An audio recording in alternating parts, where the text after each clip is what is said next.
Hey everybody, Erica Serwin here from Pink Buckaroo Designs, and today I'm going to teach you a technique for using our basic pattern masks and some sponges and a sponge sprayer. I've created kind of a spooky Halloween card. Look at the sentiment. Wishing you a trick-or-treating, candy-eating, frightful, delightful time. Wouldn't that be fun to send to a friend? The stamp is from a great stamp set in the annual Stampin' Up! Catalog called A Wish for Everything. It's got some really fun sentiments in it, and I've been using it quite a bit lately. The other star of the show here is the Basic Patterns Mask. This is one of the 4 that comes in the package. And if you are interested in knowing how to use your mask, learning different ways, I have several videos this week showing you how to use them with embossing paste, with spritzers, and you can find all of them by clicking on the link here on YouTube and hopping over to my blog where you'll find the PDF and the videos. Now, when we're done, remind me to show you another card that I made in a similar fashion. Okay, so let's get started. The first thing we're going to do is create this beautiful sunset spooky scene. I am going to use a piece of shimmer white cardstock that is 4 by 5 1/4. And let's look at the inks. We're going to use Mango, Pumpkin Pie, and Rich Razzleberry. Aren't they beautiful together?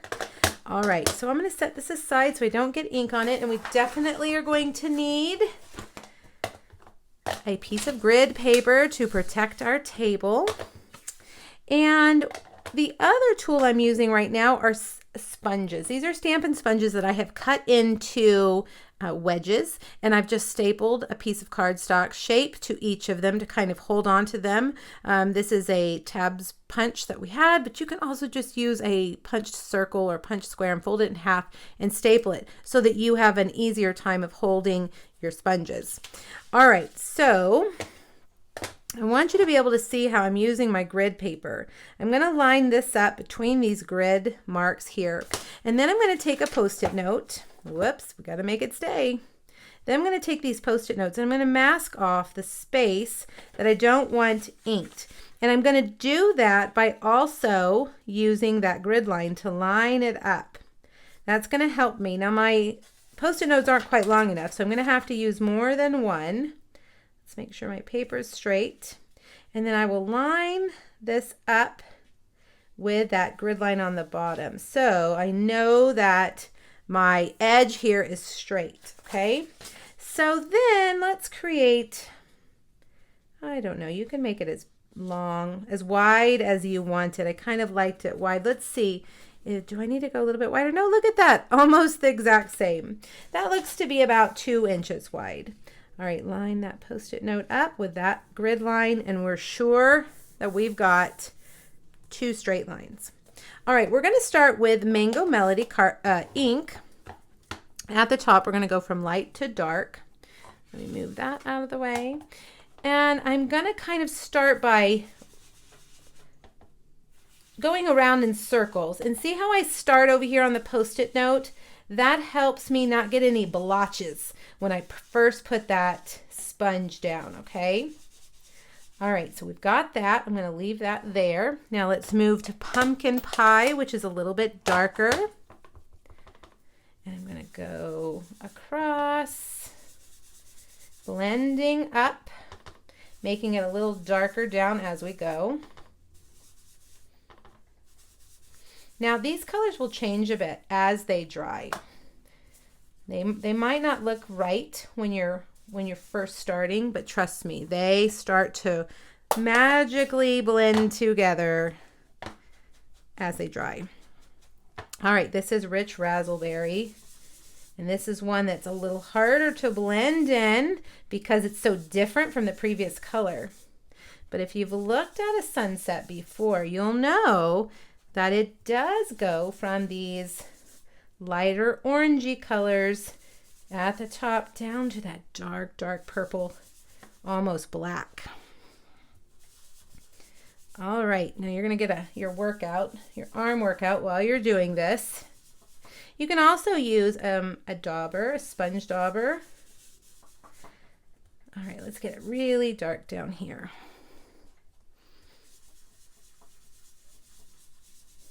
All right, now let's go back with our pumpkin pie there in the middle and really kind of blend all that together. Wow, beautiful. Look at that. Isn't that gorgeous? I know right now it kind of looks weird because we've got the Post-it notes. And check out the fingers. This is what happens. If you don't like that, grab some of those disposable gloves at your grocery store and you can use those. Okay, now the problem is hopefully I don't get that ink from my fingers onto the white spaces of our paper. All right, now I'm going to take the mask. This is the trees mask. And I am going to just take a little bit of tape, and I recommend that you use painter's tape, but I don't have any here. So I'm just going to take a tiny bit of my tear and tape. That way the mask won't move too much. Well, let's put a piece. And you could also use your Post-it note to hold it down. Okay, now we're going to use a sponge brayer and StazOn Black. And I chose StazOn because it's a very dark black ink, and it's really going to cover up those colors. And see how I'm getting it ready? I'm kind of changing the direction, trying to get as much ink all over that sponge brayer as I can. And it's going to take several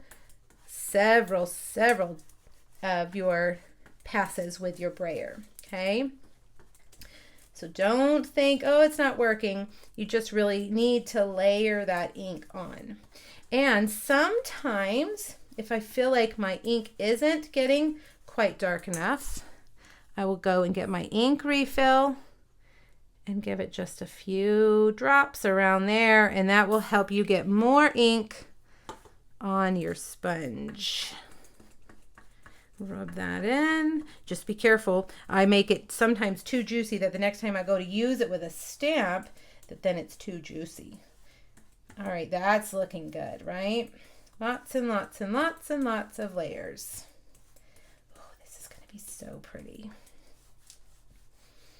All right, I think we are ready. I think. All right, let's cover up our ink. Make sure that we don't get that where we don't want it. And let's peel these up. Oh my goodness, can you guys see that? Gorgeous. So gorgeous. All right, now let's remove those Post-it notes.